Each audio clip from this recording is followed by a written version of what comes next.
예, 주간 시사기상도 시사평론가 민동기 씨 어서 오세요. 안녕하십니까. 설 끝난 한 주, 이번 주 스케줄도 빡빡하죠? 오늘부터 사회적 거리두기가 한 단계씩 낮춰집니다. 수도권은 2단계, 비수도권은 1.5단계가 적용이 되는데요. 네. 다만 5인 이상 사적 모임 금지 조처는 유지가 됩니다. 직계 가족에 대해서는 식당이나 집에서 5인 이상 모임이 가능합니다. 군 장병들도 오늘부터 휴가 나간다면서요? 그러니까 2.5단계에서 2단계로 한 단계 완화가 되는데요. 네. 그 연장선상에서 다 가는 건 아니고요. 방역 관리가 가능한 범위 내 부대 병력 20% 이내에서 허용한다는 그런 방침입니다. 네. 외출은 원칙적으로 통제를 하되 현장 지휘관 판단에 따라서 안전지역에 한해서 시행할 수 있도록 지침을 조정을 했는데요. 하지만 면회 외박은 현행대로 계속 통제가 됩니다. 그래요. 오늘 중요한 재판 일정도 하나 있어요. 일단 그 세월호 참사 당시 구조 업무를 소홀히 해서 수백 명을 숨지거나 다치게 한 혐의로 당시 해양경찰 지휘부에 대한 1심 결론이 내려지게 됩니다. 김석균 전 해양청장하고요. 김수현 전 서해지방해양경찰청장 그리고 김문홍 전 목포해양경찰서장 등에 대한 선고 기일이 오늘 오후에 진행이 될 예정입니다. 1심이 지금 나와요? 1심이 지금 나옵니다. 와. 네. 너무 오래 걸렸습니다. 이렇게 오래 걸리고 이렇게 늦어졌나 싶은데 그렇습니다. 이 결과도 주목해보죠. 네. 화요일로 넘어갑니다. 앞서 인터뷰에서도 언급을 했는데요. 질병관리청이 2, 3월 백신 접종 세부 시행 계획을 발표를 하는데 네네. 관심은 이 아스트라제네카 백신의 고령층 접종 여부를 확정할 것인가. 여기에 좀 관심이 모아지고 있습니다. 식약청에서는 맞아도 된다 쪽 입장인데 질병청은 좀 다를 수도 있다는 거죠. 아까 좀 그렇게 언급을 하셨더라고요. 예, 식약처 네. 입장과 다를 수도 있다. 그렇습니다. 그래요. 화요일에도 주목되는 재판이 하나 있네요. 김홍걸 무소속 의원에 대한 1심 결론이 나오거든요. 재산을 축소 신고한 혐의로 재판에 넘겨졌는데 지난달 27일 열린 경일심 공판에서는 네. 검찰이 김 의원에게 벌금 150만 원을 구형을 했습니다. 네. 공직선거법 위반으로 벌금 100만 원 이상형이 확정이 되면 의원직을 잃게 됩니다. 그래요. 수요일로 가죠. 양부모 학대를 받다가 두 돌도 되기 전에 숨진 16개월 아동학대 사건이 있지 않습니까? 네네. 2차 공판 비일이 수요일에 진행이 되는데요. 일명 정인이 사건. 네. 지난 첫 공판에서 검찰이 이 살인 혐의를 적용을 했는데 양부모 쪽에서는 계속해서 살인 의도를 부인하고 있기 때문에 치열한 법정 공방이 예상이 되고 있습니다. 그래요. 목요일에는 어떤 일정들 기다립니까?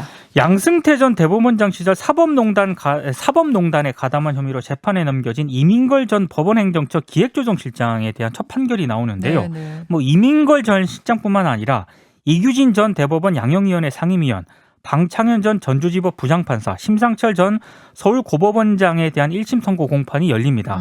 이들은 옛 통합진보당 의원들 재판에 개입을 하고요. 법권의 사찰한 혐의 등을 받고 있는데 1심 결과가 어떻게 나올지 상당히 주목이 되고 있습니다. 제주도에서도 목요일 날 중요한 일정 하나 있던데요. 제주 제2공항에 대한 도민 찬반 결과가 목요일에 발표가 되거든요. 여론조사는 오늘부터 10월까지 진행이 되는데요. 여론조사는 제주도 기자협회 소속 9개 언론사가 공동으로 주관을 하고 조사업체는 국내 여론조사 전문업체 2곳에서 실시를 하게 됩니다.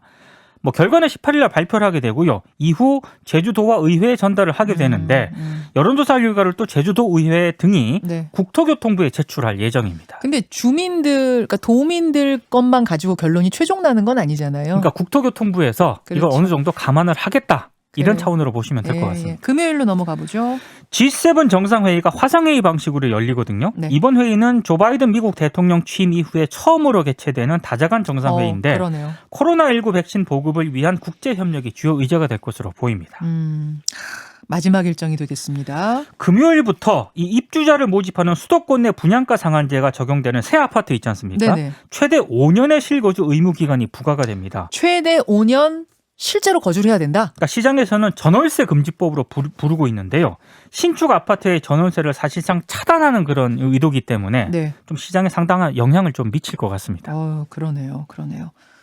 자, 여기까지 이번 주 가장 주목되는 건 어떤 겁니까? 우리 민동기 기자. 사실 제가 가장 주목하는 거는 아스트라제네카 그렇죠. 백신에 대한 고령층.